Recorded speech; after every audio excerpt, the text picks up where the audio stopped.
Hello everyone, నేనే మీ Sharan fax. మనం ఈరోజు మన ఫ్యాక్స్లో ఏం చూడబోతున్నామంటే అరుణాచలం అంటే అందరికీ తెలుసు. తిరువణామలై అనే ఊరిలో అరుణాచలం గుడి ఉంది. అక్కడ శివుడు గుడి ఉంది. చూసారంటే అక్కడ గిరివలం అనేసి 14 కిలోమీటర్, కేవలం 14 కిలోమీటర్ని తిరగాలి అక్కడ. ఎందుకంటే మొత్తం 8 లింగాలు ఉంటుంది. ఆ 8 లింగాలు అక్కడ ఉండే వల్ల మనం చుట్టేకి ఆ 14 కిలోమీటర్ని చాలామంది ఆ గిరివలంని చుడతారు. అది దేనికి, ఎందుకు అనేది మన వీడియోలో చూడబోతున్నాం. రండి మనం వెళ్దాం వీడియోలో. ఇప్పుడు చూసారంటే గిరివలం, దాని గురించి సీక్రెట్ ఆఫ్ తిరువణామలై. అంతకుముందు మన ఛానల్ని మీరు సబ్స్క్రైబ్ చేసేయండి. అండ్ మన ఛానల్లో ఇదే ఫస్ట్ వీడియో, అందులో సబ్స్క్రైబ్ చేసేయండి. అండ్ బెల్ ఐకాన్ కూడా ఆన్లో పెట్టుకోండి. అండ్ అప్పుడే మేము వేసే వీడియో కూడా మీకు నోటిఫికేషన్ వస్తుంది. Okay, welcome to Sharan facts. రండి వీడియో. తిరువణామలై అరుణాచలం గుడి ఉంది. గిరివలం 14 కిలోమీటర్ ఉంటుంది. అక్కడ 8 లింగాలు, 8 డైరెక్షన్స్ ఉంది అని చెప్తారు చూడండి. అక్కడ 8 లింగాలు ఒక్కొక్క డైరెక్షన్లో ఉంటుంది. ఆ లింగాలు సౌత్ ఈస్ట్, నార్త్ వెస్ట్, అప్పుడు అట్లా చెప్తారు చూడండి. అదే మనము ఈరోజు చూడబోతున్నాం. అట్లాంటి డైరెక్షన్లో ఉండేదే గిరివలంలో చుట్టి వస్తారు. చాలా చూసారంటే ఇక్కడి నుంచి పక్కన ఇంటికి పోవాలా, పక్కన అంగడికి పోవాలా, పక్కన ఉండే షాప్కి, పక్కన ఉండే గుడికి వెళ్ళాలన్నా కూడా చాలా సోంబేరితనంగా ఉంటారు. కానీ ఇక్కడ నుంచి గిరివలంకి వెళ్ళాలి అనేసి, ఎలా అంటే గిరివలంకి వెళ్ళి అక్కడ పోయి 14 కిలోమీటర్ పోతారు. ఎందుకంటే నేను కూడా అలా పోయినా, ఇక్కడి నుంచి పోయాకే భయపడేవాడు. కానీ అక్కడికి పోయి 14 కిలోమీటర్ నేను పోయినా. కానీ ఎందువల్ల అక్కడ తిరుగుతున్నారనేసి చాలాసార్లు నాకు డౌట్ వచ్చింది. లాగే లేకుండా మీకు కూడా ఆ డౌట్ వచ్చి ఉంటుంది. నేను చిన్నప్పుడు ఈ డౌట్ వచ్చింది. చాలామంది సోషల్ మీడియాలో ఈ వీడియో వేస్తుంటారు. అది వేసింది నేను కూడా మీకు తెలియించాలనేసి నేను ఈ వీడియో వేస్తున్నాను. అంతకుముందు మన వీడియోని లైక్ చేయండి, సబ్స్క్రైబ్ చేసింది, కామెంట్ చేయండి. ఎందుకు వీడు మళ్ళీ చెప్తున్నానంటే, మన వీడియోని ఫస్ట్ వీడియో కాబట్టి నాకు సపోర్ట్ ఇచ్చినారంటే ఇంకా నాకు కొంచెం ఎంకరేజ్గా ఉంటుంది. సరే చూడమ్మా, అక్కడ గిరివలంకి వెళ్తున్నారు కదా, నాకు కూడా ఆ డౌట్ వచ్చింది. ఎందుకు వెళ్తున్నారు అనేసి ఆ డౌట్.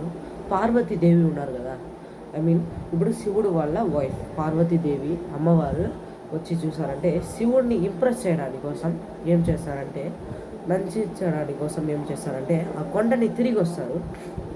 అక్కడ వచ్చి ఎట్లా అంటే అది ఒక వీధిలాగా, జస్ట్ రౌండ్ లాగా వీధిలాగా ఉంటుంది. అది సర్క్యులర్ మోషన్ లాగా పాత్ లాగా ఉంటుంది. ఆ పాత్లో వచ్చి పార్వతీదేవి అమ్మవారు వచ్చి ఆ ఇంప్రెస్ చేయడానికి కోసం నడుచుకొని వస్తారు. ఆ రౌండ్ అంతా, ఆ రౌండ్నే గిరివలం అంటారు. ఆ 14 కిలోమీటర్ని పార్వతీదేవి అమ్మవారి తిరిగారు కాబట్టి ఆ 14 కిలోమీటర్లు మనము నడుస్తున్నాం, అది పాటిస్తున్నాం. ఈ గుడి ఎలా క్రియేట్ అయింది, ఎలా మెన్షన్ అయింది, ఎప్పుడు క్రియేట్ అయింది, అదే మనం చూడబోతున్నాం. తిరువణామలై అరుణాచలం గుడి వచ్చి చూసారంటే 1300 ఇయర్స్, 1300 సంవత్సరాలకు ముందు ఈ గుడి కట్టున్నారు.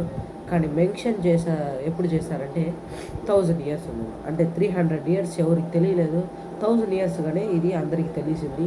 ఆ 1000 ఇయర్స్లోనే కార్తీక దీపం అనేసి క్రియేట్ చేశారు. అది అందరూ ఇప్పుడు చోళం వాళ్ళ పాఠాలు ముత్తాతలు వాళ్ళు మన వంశాల్లో ఉండే వాళ్ళందరూ దాన్ని పాటిస్తున్నారు. రాజా వంశాల నుంచి దాన్ని, ఆ గుడికి దీపాలు వెలిగించేది దీపంలాగా చూస్తున్నారు. తమిళనాడులో చూసారంటే ఈ పండగని దీపావళి లాగా చూసుకుంటున్నారు. తమిళనాడు దీపావళి కూడా ఇది అనొచ్చు. 5 రోజులు ఫస్ట్ ఏం చూసారంటే పరణి దీపం, కార్తీక దీపం అనేసి ఒక 3 పేరు వస్తుంది, నాకు తెలియదు. బట్ 5 దీపాలు 5 రోజులు జరుపుతారు. ఆ 5 రోజులనే దీపావళి లాగా తమిళనాడులో ఇది ఒక దీపావళి ఫెస్టివల్. చూసారంటే ఆ గుడికి తమిళనాడులో ఉండేవాళ్ళు, ఎందుకు సౌత్ ఇండియాలో ఉండే వాళ్ళు అందరూ ఆ గుడికి వెళ్తారు. అదర్ కంట్రీలో నుంచి కూడా వీసా తీసుకొని దేవుణ్ణి చూడడానికి కోసం వస్తారు. చెన్నైకి వచ్చి, చెన్నై నుంచి అరుణాచలంకి వచ్చి దేవుణ్ణి చూసేసి వెళ్తారు, దర్శనం చేసేసి పోతారు. అందువల్ల ఇది చాలా కొంచెం పాపులర్ కూడా చూడొచ్చు. ఆ కొండ ఎలా వచ్చింది అది కూడా, అమ్మవారు తిరిగారు కదా, అక్కడ తిరిగినప్పుడు ఇంకా అడిగితే ఆడ ఉండే మనుషులందరూ ఏం చెప్తున్నారంటే శివుడు అక్కడ లేదు, శివుడే అక్కడ బతుకుతున్నాడు అనేసి కూడా చెప్తున్నారు. అవునా, అదే మనం ఈరోజు తెలుసుకుంటున్నాం. శివుడు వచ్చి ఎలా అక్కడ వచ్చాడు అనే చూడబోతున్నాం. పార్వతీదేవి వచ్చి అక్కడ తిరిగారు కదా ఇంప్రెస్ చేయడానికి కోసం, అది చూడడానికి కోసం శివుడు ఆ ప్లేస్కి వచ్చాడు. ఆ ప్లేస్కి వచ్చి పార్వతీదేవి వీళ్ళు అక్కడ పెళ్లి చేసుకున్నారు. అక్కడ పెళ్లి చేసుకునే ఆ కొండకాడే చూసారంటే అక్కడే ఎట్లా అంటే ఇప్పుడు సోషల్లో చూసారంటే ఏం చెప్తారంటే, ఇప్పుడు వరల్డ్ ఉంది కదా, వరల్డ్లో లేయర్ లేయర్ వరల్డ్ భూమి ఉంది కదా, భూమిలో లేయర్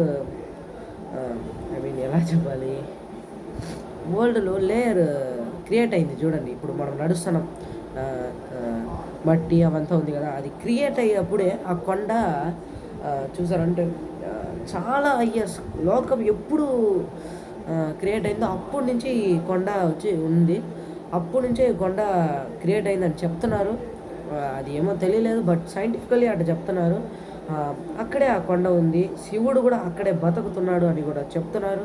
పార్వతీదేవి వచ్చి కూడా వాళ్ళిద్దరు అక్కడ పెళ్లి చేసుకొని అక్కడ ఒక లింగం పెట్టి అక్కడ చుట్టిన అక్కడి నుంచి రాజా వాళ్ళు అందరూ కలిసి అక్కడ 8 లింగాలు పెట్టి ఒక్కొక్క డైరెక్షన్లో పెట్టారు ఆ లింగంని. అదే గిరివలం అంటారు. గిరివలంని చుట్టారు. ఓకే, ఎలా శివుడు అక్కడికి వచ్చాడు చెప్పాగా, మళ్ళీ ఏంద్ర వీడు ఇదే చెప్తున్నాడంటే, పార్వతీదేవి చూసారంటే శివుడు మీద ఇష్టపడ్డారు. అంటే శివుడు అందంగా ఉంటాడు, బాగా అందంగా ఉంటాడు. అందుకనేసి పార్వతీదేవి చూసారంటే శివుణ్ణి ఇంప్రెస్ చేయడానికి కోసమే అక్కడ గిరివలం వచ్చారని కూడా చెప్పారు కదా, అందుకోసమే అక్కడ వచ్చాడు. శివుడు కూడా అక్కడే చూసారు, ఇద్దరు పెళ్లి చేసుకొని అక్కడ గుడి కట్టారు. అవును, ఎలా ఇది అందరికీ తెలిసింది? కార్తీక దీపం ఎలా వచ్చింది? ఎలా మనుషులు అందరూ అక్కడికి తెలుసుకున్నారు? తలా 1300 సంవత్సరాలకు ముందు ఈ గుడి క్రియేట్ అయింది, కట్టారు. ఇక్కడ వచ్చి మనుషులు కూడా ఫస్ట్ అక్కడ బతుకారు. ఇదే క్రియేట్ అయిందా లేకపోతే మనుషులు క్రియేట్ చేశారంటే 100%, 500,000% చెప్పాలంటే కూడా, ఈ లోకంలో ఉండే అన్ని పర్సెంటేజ్ చెప్పాలన్నా కూడా ఇది క్రియేట్ చేసింది మనుషులే. ఎందుకంటే అక్కడ చూసారంటే ఆ గుడికి వెళ్ళినప్పుడు రాయి మీద రాసుంటారు, తమిళ్లో రాసుంటారు, తెలుగులో రాసుంటారు, తెలుగులో రాసుంటారు. ఈ 2 లాంగ్వేజ్ రాసుంటేనే మీకు తెలుసుంటుంది. ఎలా రాస్తారు? మనుషులు ఉంటేనే రాస్తారు. అదే క్రియేట్ అయ్యి ఆ రాయిలోనే ఏమన్నా వర్డ్స్ వస్తుందా? రాదు.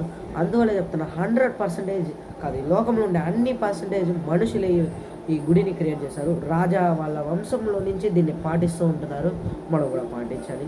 సరే, ఇదే secret of Tiruvannamalai. Okay guys, next video రేపు ఒక వీడియోలో చూద్దాం. బాయ్.